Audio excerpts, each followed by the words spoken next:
Bienvenue dans ce nouvel exercice où on va créer un calculateur et surtout une table de valeurs. Donc là on va suivre comme d'habitude les messages de Platon et surtout les petits messages qui sont en violet et voir si on progresse correctement avec la barre de progression. Donc là on a plusieurs petits exercices, mais on va commencer par le premier. Donc là un calcul simple, donc on nous demande de calculer en fonction d'un mètre linéaire de mur, calculer le nombre de plaques de placo, sachant qu'une plaque de placo en largeur elle est de 1,2. Donc là on veut le résultat en unité tout simplement. Donc là le problème, si on fait égal ça divisé par ça,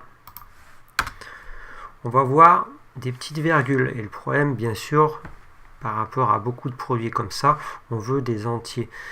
Donc pour faire des entiers on va tout simplement utiliser la formule comme nous l'indique Platon, calculer avec l'arrondi supérieur bien sûr. Donc on va effacer ça et on va demander un arrondi. Arrondi supérieur. Et là on nous demande quel nombre, pas seulement un nombre bien sûr, mais une division. Donc ça divisé par ça. Et le nombre de chiffres, donc on veut 0 chiffre après la virgule, donc on met 0, fermez la parenthèse, entrée. Donc voilà. On avait 3,33, donc ça nous fait 4 plaques. Donc prix total, tout simplement, égale ça fois ça. Donc maintenant qu'on a ceci, on aimerait remplir un grand tableau de valeurs avec en haut plusieurs mètres linéaires et ici bien sûr le résultat en unité et là le prix total. Donc ça peut être utile sur plein de tableaux différents. Donc là on va faire ça sur ce tableau basique pour avoir finalement une grande table de valeurs, pour éviter de calculer à chaque fois et de remplacer ici le chiffre pour calculer à chaque fois. Donc là on veut incrémenter, comme il nous le dit, de 2 en 2. Donc au lieu de s'embêter à taper de 2 en 2 comme ça, on va prendre les deux premiers chiffres, vu que là je suis passé de 2, je suis augmenté de 2, donc je prends bien les deux et j'incrémente toujours avec la poignée de recopie, donc je vais bien les chercher dans le coin et j'incrémente jusqu'à la fin de mon tableau. Tac. Maintenant, qu'est-ce qu'on nous demande? On nous demande ici, bien sûr, d'appeler, de ne pas refaire le calcul, mais d'appeler les valeurs qui sont dans ce tableau-là. Donc ça, c'est assez important. Il ne faut pas refaire le calcul là. Il faut dire ici, j'appelle. Donc là, je veux finalement mon résultat que j'ai là. Et là, dans celui-ci, je veux le résultat que j'ai là. Et là, au lieu de nous taper la formule en disant, comme on a fait tout à l'heure, de s'amuser à retaper la formule à chaque fois, on va demander à Excel de faire ça automatiquement, autant pour la première ligne que pour la seconde ligne. Donc ça, comme on le dit ici, mais c'est aussi marqué en bas. Donc ici, on va utiliser un petit outil dans les données. Donc là, on est dans accueil, on va aller dans données. Ici, on va calculer justement automatiquement en fonction de certaines données. Donc, on va prendre tout notre tableau qui est en rouge. Donc, bien faire attention de bien prendre tout le tableau. Et on va faire une analyse de scénario. Donc, analyse de scénario ici. Donc, dans données, analyse de scénario et table de données. Donc là, on nous demande la cellule d'entrée de ligne. La cellule d'entrée de ligne, c'est finalement ce qu'on a mis en haut. Donc, on a mis les mètres linéaires de notre longueur de mur qu'on a voulu à chaque fois. On va les reprendre finalement notre base qui nous a servi dans ce calcul là. Donc on clique ici et on va appeler finalement cette valeur là et entrer. En valeur de colonne on met rien parce qu'on n'a aucune variable ici, on a juste deux lignes de calcul. On met OK. Et là on voit que notre tableau se génère automatiquement. Donc on voit que pour 5 mètres linéaires, on a bien 5 plaques, etc. Et là, si on fait l'exemple, voilà, ça ne change rien à notre tableau, bien sûr, ça le régénère, mais ça ne change absolument rien. 10 plaques, etc. Donc, ce qui nous permet justement d'avoir une grande plage de valeurs. Et là aussi, le deuxième intérêt, c'est que là, si je veux changer finalement, si je veux passer de 1 à 1, de 1 mètre en 1 mètre, je reprends et ça se fait automatiquement. Voilà.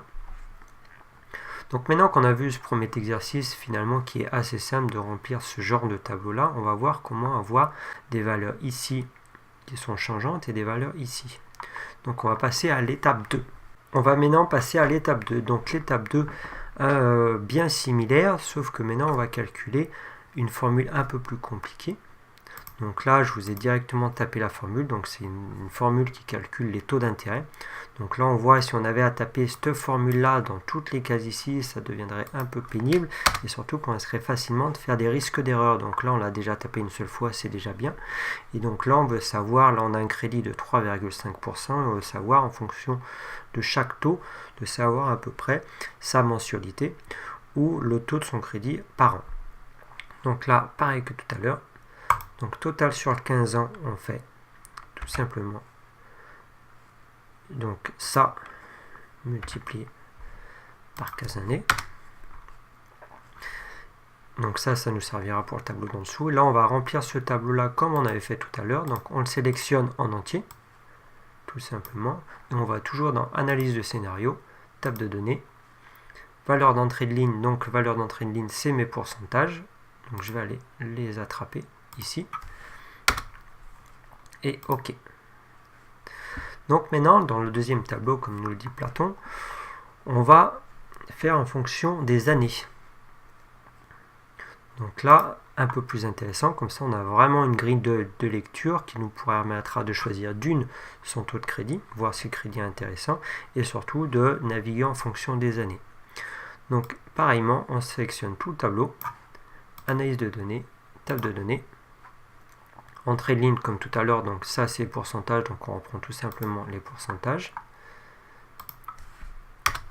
Et entrée de colonne, on voit que c'est les années, donc on va tout simplement prendre ici les années. Et OK. Hop.